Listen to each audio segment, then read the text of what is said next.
الحمد للہ رب العالمین والصلاة والسلام علی سید الانبیاء والمرسلین اما بعد فاعوذ باللہ من الشیطان الرجیم بسم اللہ الرحمن الرحیم قال اللہ تبارک وتعالی فی القرآن الکریم وما خلقت الجن والانس الا لیعبدون صدق اللہ العظیم۔ سفر المظفر کا مبارک مہینہ جاری و ساری ہے۔ 20 سفر المظفر عالم اسلام کی مشہور و معروف ہستی حضرت سیدنا علی بن عثمان حجویری المعروف داتا گنج بخش رحمۃ اللہ علیہ آپ کا یوم عرس ہے۔ آپ نجیب الطرفین سید ہیں، یعنی حسنی اور حسینی سید ہیں۔ 400 ہجری کے اندر آپ کی ولادت باسعادت ہوئی اور تقریباً 34 سال کی عمر میں آپ افغانستان سے ہجرت کر کے لاہور پہنچے۔ آپ کے والد محترم کا مزار آج بھی افغانستان کے اندر موجود ہے اور وہاں کے جو مسلمان ہیں وہ ان کے مزار پر حاضری دیا کرتے ہیں۔ تو آپ دین اسلام کی تبلیغ کی خاطر افغانستان سے چلے اور لاہور آ کر ڈیرا لگایا۔ ظاہر سی بات ہے اس وقت بر صغیر کے اندر ہندوؤں کا راج تھا اور حضرت داتا گنج بخش رحمۃ اللہ علیہ نے یہاں پر تقریباً 30 سال کے عرصے میں ایک انقلاب برپا کر دیا، لوگوں کو اسلام کی طرف بلایا، توحید کا درس دیا کہ غیر مسلموں نے آپ کے ہاتھ پر اسلام قبول کیا اور جو پہلے سے مسلمان تھے انہوں نے آپ کی تعلیمات کے مطابق دین اسلام پر صحیح معنوں میں عمل کرنا شروع کیا۔ بہت ساری آپ نے کتابیں بھی لکھیں، آپ بہت بڑے عالم دین بھی تھے، لیکن افسوس یہ ہے کہ وہ کتابیں نہیں مل سکتی۔ ان میں سے ایک کتاب آج بھی موجود ہے جسے کشف المحجوب کہا جاتا ہے۔ کشف المحجوب یہ داتا صاحب کی وہ تصنیف ہے جس کے اندر آپ نے دین اسلام کی تعلیمات پر عمل کرنے کے لحاظ سے، عقائد کے لحاظ سے بہت سارے موضوعات پر آپ نے اس کے اندر تفصیلی کلام فرمایا ہے۔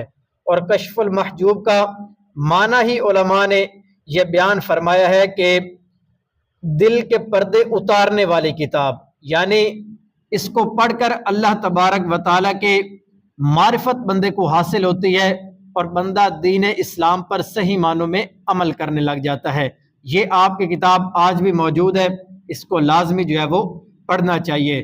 حضرت خواجہ نظام الدین اولیاء رحمۃ اللہ علیہ فرماتے ہیں جسے پیر کامل نہ ملتا ہو وہ کشف المحجوب پڑھ لے، اللہ پاک اسے کامل پیر عطا فرمائے گا۔ بہت یہ آپ کی کتاب جو ہے وہ مقبول عام بھی ہے اور صوفیاء کرام ان کا یہ طرز عمل تھا کہ وہ اس کتاب کو خود بھی پڑھتے اور اپنے مریدین کو بھی اس کے پڑھنے کی ترغیب ارشاد فرماتے۔ آپ کو بھی موقع ملے تو اس کتاب کا لازمی مطالعہ فرمائیں، اس کے اندر بہت ساری چیزیں جو ہے وہ بیان فرمائی گئی ہیں۔ تو کشف المحجوب کا ہم نے معنی کیا سنا تھا؟ دل کے پردوں کو کھولنے والی کتاب۔ اب دل کے پردے کھولنے سے مطلب کیا ہے کہ جب بندے کے دل کے پردے ہٹتے ہیں تو بندے کو معرفت الہی نصیب ہوتی ہے، اللہ تبارک و تعالیٰ کی پہچان بندے کو نصیب ہوتی ہے، اور جسے اللہ پاک کی پہچان اور معرفت نصیب ہو جائے فرمایا اس بندے کی دنیا اور آخرت سنور جاتی ہے۔ قرآن کریم میں اللہ تبارک و تعالیٰ نے ارشاد فرمایا ہے وَمَا خَلَقْتُ الْجِنَّ وَالْإِنسَ إِلَّا لِيَعْبُدُونَ، فرمایا میں نے جن اور آدمی اس لیے بنائے کہ میری عبادت کریں۔ اب مفسرین کرام فرماتے ہیں اس آیت میں عبادت سے مراد یہ ہے کہ اللہ تبارک و تعالیٰ کی معرفت حاصل کریں۔ تو مطلب یہ ہوا کہ اللہ پاک یہ فرما رہا ہے کہ میں نے جنات اور انسانوں کو اس لیے پیدا کیا ہے تاکہ وہ میری معرفت حاصل کریں، تاکہ اللہ تبارک و تعالیٰ کو پہچانیں اور اس کی بندگی کر کے اس کے بتائے ہوئے احکامات کے مطابق اپنی زندگی کو گزاریں۔ حدیث قدسی ہے، بہت سارے اولیاء کرام نے اس کو ذکر فرمایا ہے، علماء کرام نے اپنی کتابوں میں لکھا ہے۔ اللہ پاک کا ارشاد ہے، فرمایا کنت کنزا مخفیا، میں ایک چھپا ہوا خزانہ تھا، فرمایا پس میں نے چاہا کہ پہچانا جاؤں تو میں نے مخلوق کو پیدا کیا۔ تو اللہ پاک یہ خود ارشاد فرما رہا ہے کہ میں ایک چھپا ہوا خزانہ تھا، میں نے چاہا کہ مجھے پہچانا جائے تو میں نے اپنی مخلوق کو پیدا فرمایا۔ تو اس لیے اس ساری چیز کا اور قرآن پاک کی آیت کا خلاصہ یہ ہے کہ اللہ تبارک و تعالیٰ نے ہم انسانوں کو، جنات کو اپنی بندگی کے لیے پیدا کیا اور اپنی معرفت حاصل کرنے کے لیے پیدا کیا۔ یہاں سوچنے کی بات یہ ہے کہ ہمیں اس کائنات میں بھیجا کیا تاکہ ہم اللہ تبارک و تعالیٰ کی، اس کائنات کے خالق اور مالک کی معرفت حاصل کریں۔ ہمارے ذمہ یہ ایک کام لگایا گیا، اب اس کام کے کرنے کے لیے ہمارے لیے کیا کیا چیزیں پیدا کی گئی، یعنی ہمارے آنے کا مقصد کیا ہے؟ معرفت الہی حاصل کرنا، اللہ تبارک و تعالیٰ کی پہچان حاصل کرنا۔ اب جب ہم دنیا میں آ گئے تو ہمارے لیے کون کون سی چیزیں پیدا کی گئی؟ اب سنتے جائیے۔ فرمایا ہمارے لیے اللہ تبارک و تعالیٰ نے اس زمین کو پیدا فرمایا تاکہ یہاں پر ہم جو ہے وہ رہ سکیں۔ آسمان کی چھت ہمارے لیے بنائی گئی، ہمارے لیے چاند، سورج، ستارے، یہ ساری چیزیں ہمارے لیے پیدا کی گئی۔ اور فرمایا کہ اللہ تبارک و تعالیٰ نے یہ اربوں نوری سال پر پھیلی ہوئی کہکشاں یہ ہم انسانوں کے لیے بنائی، اور ساتھ اللہ تبارک و تعالیٰ نے یہ نباتات، یہ درخت، یہ پھل، یہ ساری کھیتیاں ہمارے لیے بنائی تاکہ ہم ان سے فائدہ حاصل کریں۔ اور ہمیں کس لیے بنایا؟ ہم اللہ تبارک و تعالیٰ کی معرفت حاصل کریں۔ اس جہان رنگ و بو میں اس بنانے والے نے تجھے اپنے لیے بنایا تھا اور تیرے لیے اس ساری کائنات کو پیدا فرمایا تھا۔ یعنی اللہ تبارک و تعالیٰ نے اس کائنات کو ہمارے لیے پیدا فرمایا اور ہمیں اپنی عبادت اور معرفت کے لیے پیدا فرمایا۔ اس لیے فرمایا کہ سوچنے کی بات یہ ہے کہ اللہ تبارک و تعالیٰ نے جب یہ ساری چیزیں ہمارے لیے پیدا فرمائی، اب ہم اللہ پاک کی معرفت کیسے حاصل کرتے؟ عقل تو ہمیں مل گئی ہے، لیکن عقل کیسے سوچتی کہ اللہ تبارک و تعالیٰ کی ہم نے عبادت کرنی ہے؟ وہ ایک خدا ہے، اس کے سوا کوئی عبادت کے لائق نہیں۔ تو اللہ تبارک و تعالیٰ نے اس کام کے لیے انبیاء کرام کو بھیجا، ان پر کتابیں نازل فرمائی، اور جو مقصد تھا اس تک پہنچانے کے لیے ان انبیاء نے ہماری رہنمائی کی کہ ہم نے اللہ تبارک و تعالیٰ کی عبادت کرنی ہے، اس کے ساتھ کسی کو شریک نہیں ٹھہرانا، اور اللہ تبارک و تعالیٰ کی معرفت حاصل کر کے ہم نے اپنی زندگی کو گزارنا ہے۔ تو ساری چیزیں ہمارے لیے، اور ہمیں کس مقصد کے لیے بنایا؟ اپنی عبادت اور اپنی معرفت حاصل کرنے کے لیے۔ قرآن کریم کی اس آیت کے اندر بھی اللہ پاک نے یہی ارشاد فرمایا ہے کہ ہم نے جنات اور انسانوں کو اپنی عبادت کے لیے پیدا کیا ہے۔ تو مطلب یہی ہے کہ تمہاری پیدائش کا صرف ایک مطلب ہے، قرآن کریم کو پڑھو، اس پر عمل کرو، اللہ تبارک و تعالیٰ کی معرفت حاصل کرو، اور سرخ روح ہو کر اس دنیا سے چلے جاؤ، تاکہ کل قیامت کے دن اللہ تبارک و تعالیٰ اس معرفت کی وجہ سے، اس بندگی اور عبادت کی وجہ سے تمہیں جنت کے اعلیٰ درجات عطا فرما دے۔ حضرت شیخ شبلی رحمت اللہ علیہ بہت بڑے اللہ پاک کے ولی گزرے ہیں۔ آپ لوگوں کو ایک دفعہ واعظ فرما رہے تھے، آپ نے قیامت کے دن کے حساب اور کتاب کے متعلق چیزوں کو بیان فرمایا، تو لوگ آپ کا بیان سن کر رونے لگ گئے، چیخے مار مار کے رونے لگے۔ وہاں پر ایک بزرگ کا گزر ہوا، آپ نے فرمایا اے شبلی، قیامت کا حساب کتاب بہت طویل ہوگا، لیکن میں آپ کو قیامت کے دن کے متعلق خلاصے کے طور پر 2 باتیں بتا دیتا ہوں۔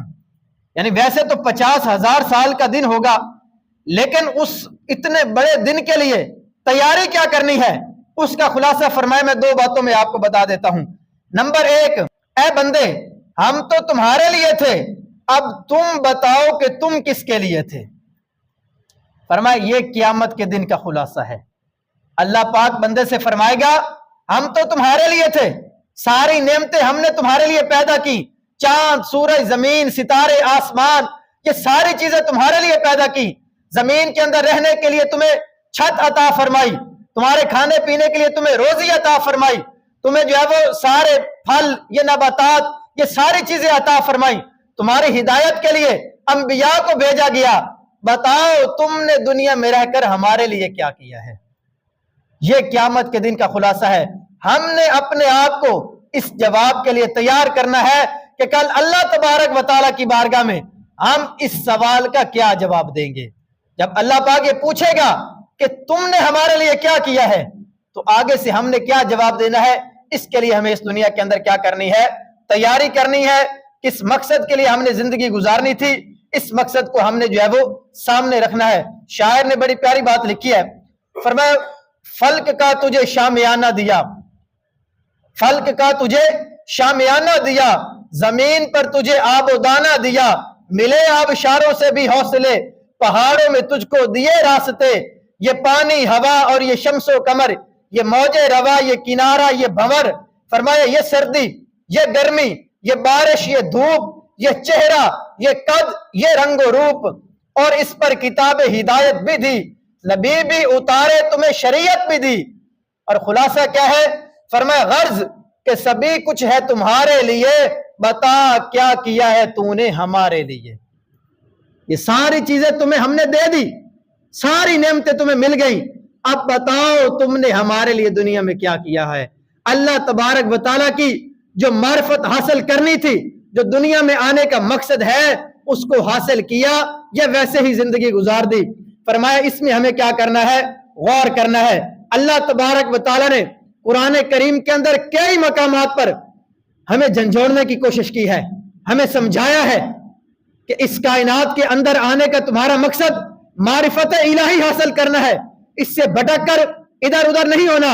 قرآن کریم میں اللہ پاک کیا ارشاد فرماتا ہے، افلا ينظرون الى الابل كيف خلقت، فرمایا تو کیا وہ اونٹ کو نہیں دیکھتے کہ کیسے بنایا گیا ہے۔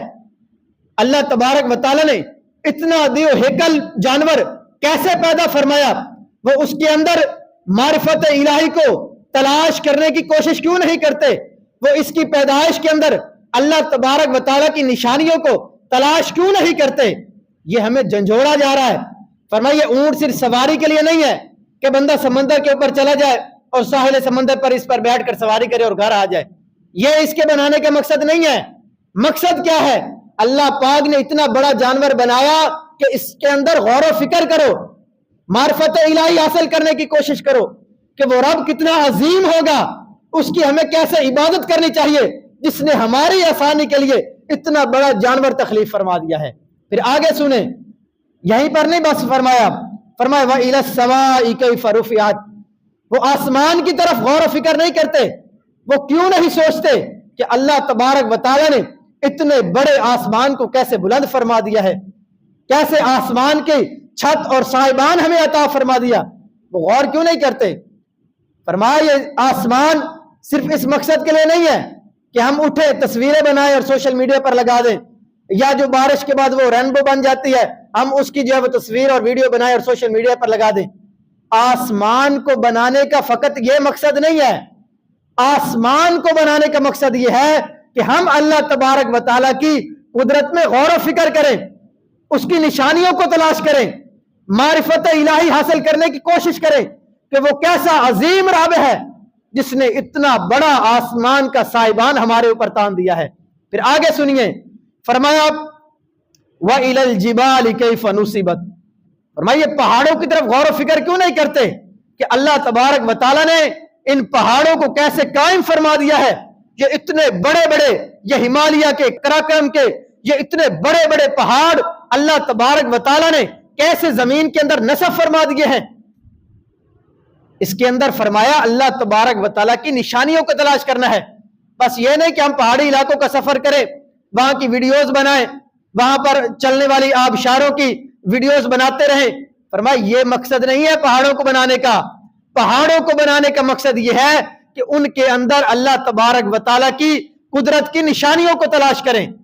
اللہ پاک نے اتنے بڑے بڑے پہاڑ یہ ہمارے لیے نصب کیے ہیں، ہمارے فائدے کے لیے بنائے ہیں، ان کے اندر طرح طرح کی نعمتیں اللہ تبارک و تعالیٰ نے ہمارے لیے پیدا فرمائی ہیں، اور ہمیں اپنی معرفت کے لیے پیدا کیا ہے، ہمیں اپنی عبادت کے لیے پیدا کیا ہے۔ آگے کیا ارشاد فرمایا، وَإِلَى الْأَرْضِ كَيْفَ سُطِحَتْ، یہ زمین کی طرف غور و فکر کیوں نہیں کرتے، اللہ تبارک و تعالیٰ نے کیسے زمین کو بچھا دیا ہے، یہ اتنی بڑی کائنات اللہ تبارک و تعالیٰ نے کیسے بنائی، یہ اس کی قدرت کی نشانیوں میں غور کیوں نہیں کرتے۔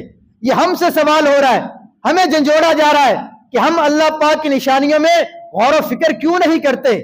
تو مقصد کیا ہے کہ ہم ان ساری نعمتوں کو دیکھیں, ان ساری چیزوں کو دیکھ کر اللہ تبارک و تعالیٰ کی معرفت حاصل کریں, اس کی نشانیوں میں غور و فکر کریں اور اس کی عبادت کر کے جو مقصد ہے اس کو حاصل کر کے زندگی گزارے. اللہ تبارک و تعالیٰ ہماری دنیا اور آخرت دونوں روشن اور منور فرما دے گا. اگلے قرآن پاک کی ایک اور آیت میں اللہ پاک کیا ارشاد فرماتا ہے؟ کئی آیات کے اندر اللہ تبارک و تعالیٰ نے ہمیں جھنجھوڑا ہے, ہمیں اس چیز کی ترغیب اور حکم دیا ہے کہ ہم اللہ پاک کی جو نعمتیں ہیں, جو اللہ تبارک و تعالیٰ نے اتنی چیزوں کو پیدا فرمایا, ہم ان میں غور و فکر کریں. سنیے گا, فرمایا اولم یتفکروا فی انفسہم, غور کریں. یہ ساری نعمتوں میں غور و فکر کرنے کا حکم دینے کے بعد اللہ تبارک و تعالیٰ یہ حکم ارشاد فرما رہا ہے, کیا انہوں نے اپنے دلوں کے اندر, اپنے جسموں کے اندر غور و فکر نہیں کیا؟ یعنی باہر غور و فکر کرنا ہے, ساری نعمتوں کو دیکھ کر اس کی قدرت کی نشانیوں کو تلاش کرنا ہے. سب سے پہلے اپنے ہی جسم کو دیکھ لیں تو اس کے اندر بھی اللہ تبارک و تعالیٰ نے کئی طرح کی نشانیاں اپنی معرفت کی ہمارے جسم میں رکھی ہوئی ہیں. یہ آنکھ اللہ تبارک و تعالیٰ نے کیسے تخلیق فرمائی, یہ ناک ہمارا کیسے بنایا, یہ کان کیسے ہمارے بنائے گئے, یہ اتنا بڑا جسم ہمارے لیے کیسے بنایا گیا, ہمارے دل کیسے بنائے گئے, ہماری عقل کو کیسے پیدا کیا گیا. فرمایا اگر یہ اپنے جسم کے اندر ہی غور کر لیتے تو اللہ تبارک و تعالیٰ کی معرفت کی نشانیاں اپنے جسم کے اندر ہی نے پتہ چل جاتی. تو سب سے بڑھ کر اگر بندہ ایک لمحے کے لیے نا الگ بالکل تنہا بیٹھ کر صرف اپنے جسم پر غور و فکر کرنا شروع کرے نا, تو اس کے اندر بھی اللہ تبارک و تعالیٰ کی معرفت کی بے شمار نشانیاں پڑی ہوئی ہیں. ایک ایک نعمت پر غور کریں. یار یہ آنکھ اللہ تبارک و تعالیٰ نے کیسی عظیم نعمت ہمارے لیے پیدا فرمائی. جن کی آنکھیں نہیں ہیں ان سے پوچھیں کہ وہ کائنات میں کیسے زندگی گزارتے ہیں. یہ کان اللہ تبارک و تعالیٰ نے یہ سننے کی جو طاقت ہمیں عطا فرمائی, یہ کتنی بڑی نعمت ہے اور کیسی اللہ تبارک و تعالیٰ کی قدرت کی عظیم نشانی ہے. آپ غور کریں نا, یہ دو آنکھیں ہیں, خوبصورت لگ رہی ہیں نا. اگر کسی کے جسم پر ایک ہی آنکھ درمیان میں لگی ہو تو وہ کیسا لگے گا؟ اگر کسی کے جسم پر ایک ہی کان ہو وہ کیسا لگے گا؟ یہ ناک ایک ہی بنائے نا, اگر دو ناک ہوتے تو ہمارا جسم کیسا لگتا؟ تو اللہ تبارک و تعالیٰ نے جہاں پر جو چیزیں دو رکھنے کی حاجت تھی وہ دو پیدا فرما دی, جہاں پر ایک چیز ایک رکھنے کی حاجت تھی وہ ایک پیدا فرمائی, اور اتنا عظیم ہمارا جسم پیدا فرما دیا. ایک ایک چیز کو بھی اگر ہم کم بیش کرنے کی کوشش کریں نا تو یہ ساری خلقت جو ہے وہ آگے پیچھے ہو جائے گی. ہمارا چہرہ دیکھنے کے قابل نہیں رہے گا. یہ ٹانگیں دو کی جگہ اگر ایک ہوتی تو ہمارا جسم کیسا لگتا؟ یہ بازو, یہ ہاتھ, یہ انگلیاں, آپ دیکھیں نا کسی کی 6 انگلیاں ہوتی ہیں وہ تھوڑا عجیب عجیب لگ رہا ہوتا ہے. اللہ تبارک و تعالیٰ نے ایک ہاتھ میں 5 انگلیاں پیدا فرمائی ہیں تو یہ کتنے پیارے لگ رہی ہوتی ہیں. تو اگر اپنے جسم کے اندر ہی بندہ غور کر لینا تو اللہ تبارک و تعالیٰ کی معرفت کی کئی نشانیاں مل جاتی ہیں, اور پوری زندگی صرف اس جسم کی نعمت کا ہی ہم شکر ادا کریں نا تو اللہ تبارک و تعالیٰ کا شکر پھر بھی ہم کامل ادا نہیں کر سکتے. یہ تو صرف جسم ہے, پھر اس سے باہر نکلیں, یہ کائنات کی اتنی نعمتیں ہیں. اگر ہم ایک ایک نعمت پر غور کریں تو فقط ایک ایک نعمت کا شکرانہ بھی ہم پوری زندگی ادا نہیں کر سکتے. اللہ پاک نے ہمیں کیا فرمایا کہ تم اس کی عبادت کرتے رہو, اس کی معرفت حاصل کرو, اس کے سوا کسی کی عبادت نہ کرو. اللہ تبارک و تعالیٰ اسی وجہ سے اور انہی کاموں کے سبب تمہاری بخشش اور مغفرت فرما دے گا. ہم سے کوئی بڑا کام ہی نہیں لیا. ہمیں یہ تو نہیں کہا کہ آپ جب ہوا کے اندر لٹک کے عبادت کریں, ہمیں یہ تو نہیں کہا کہ آپ پانی کے اوپر کھڑے ہو کر نمازیں ادا کریں. ہمیں ہماری طاقت سے بڑھ کے تو تکلیف نہیں نہ دی گئی. ہمیں وہی کام بتائے گئے ہیں جو ہم اپنی طاقت کے مطابق کر سکتے ہیں. ہمیں دن کے اندر 50 نمازیں پڑھنے کا حکم ہوتا تو پھر بھی پڑھنی ضروری تھی, لیکن اللہ تبارک و تعالیٰ نے ہمارے لیے دن میں 5 نمازوں کو رکھا ہے تاکہ ان کی طاقت سے زیادہ ان کے اوپر بوجھ نہ پڑے. اور قرآن پاک میں واضح طور پر فرمایا ہے کہ ہم کسی جان پر اس کی طاقت سے بڑھ کر بوجھ لاتے ہی نہیں ہیں. تو یہ جو کام 5 نمازیں ہیں, یہ زکوٰۃ ہے, یہ رمضان کے روزے ہیں, یہ حج ادا کرنا ہے, یہ ساری چیزیں ہماری طاقت کے مطابق بنائی گئی ہیں. ہماری طاقت سے بڑھ کر کوئی کام ہمارے ذمے نہیں لگایا گیا۔ تو خلاصہ کیا ہے کہ ساری نعمتیں ہمارے لیے ہیں، اور ہم کس کے لیے ہیں؟ اللہ تبارک و تعالیٰ کی عبادت کرنے کے لیے۔ ہم کس کے لیے ہیں؟ اللہ تبارک و تعالیٰ کی معرفت حاصل کرنے کے لیے۔ اب آگے سنیے، حدیث پاک کے اندر نبی کریم علیہ الصلوۃ والسلام کا مبارک ارشاد ہے، فرمایا بے شک گھر کی مضبوطی اس کی بنیاد میں ہوتی ہے۔ اب دیکھیں کیسے آسان الفاظ کے اندر ایک ان پڑھ سے ان پڑھ جاہل بندہ بھی ہونا وہ بھی اس چیز کو سمجھ جاتا ہے کہ ہم کوئی بھی عمارت بناتے ہیں نا، کوئی بھی ہم نے گھر بنانا ہے تو جب تک اس کی بنیاد مضبوط نہیں ہوگی اوپر والی ساری عمارت اس وقت تک مضبوط نہیں ہو سکتی۔ بنیاد مضبوط نہ ہو، ہم اوپر 5 منزلہ عمارت کھڑی کر دیں تو وہ زمین بوسی ہوگی نا۔ تو یہاں پر ہمیں کتنے آسان الفاظ میں فرمایا کہ گھر کی جو مضبوطی ہے وہ اس کی بنیادوں میں ہوتی ہے، اور دین کی مضبوطی کس کے اندر ہے؟ فرمایا وہ 3 چیزوں کے اندر ہے۔ دین کیسے مضبوط ہوگا؟ وہ 3 چیزوں سے مضبوط ہوگا۔ نمبر 1 فرمایا اللہ تبارک و تعالیٰ کی معرفت حاصل کرنے سے دین مضبوط ہوگا۔ نمبر 2 فرمایا یقین، یعنی اللہ تبارک و تعالیٰ کی ذات پر کامل یقین ہونا چاہیے بندے کا۔ اور تیسرے نمبر پر فرمایا کہ ایسی عقل ہو کہ جو بندے کو گناہوں سے روکے اور اللہ تبارک و تعالیٰ کی عبادت کی طرف مائل کرے۔ دین کی مضبوطی ان 3 چیزوں کے اندر رکھی گئی ہے۔ جس بندے کو یہ 3 چیزیں نصیب ہوں تو فرمایا اس کا دین کیا ہے؟ مضبوط ہو جائے گا۔ ایک اور حدیث پاک میں نبی کریم علیہ الصلوۃ والسلام ارشاد فرماتے ہیں، اگر تم اللہ پاک کی ایسی معرفت حاصل کرو جیسا اس کی معرفت حاصل کرنے کا حق ہے تو فرمایا تم ضرور سمندروں پر چلو گے اور تمہاری دعا سے پہاڑ اپنی جگہ سے ہٹ جائیں گے۔ یعنی اگر کوئی بندہ معرفت الہی حاصل کر لیتا ہے تو اللہ تبارک و تعالیٰ اسے ایسا مقام عطا فرما دیتا ہے کہ وہ دعا کرے تو اللہ تبارک و تعالیٰ اس کی دعا کی برکت سے پہاڑوں کو اپنی جگہ سے ہٹا دیتا ہے۔ یہ حدیث پاک میں نبی کریم علیہ الصلوۃ والسلام نے بیان فرمایا ہے۔ اب غور کرنے کی چیز یہ ہے کہ معرفت الہی ہے کیا چیز؟ جب ہمیں چیز کا پتہ ہوگا تو ہم حاصل کریں گے نا۔ تو معرفت الہی کیا چیز ہوتی ہے؟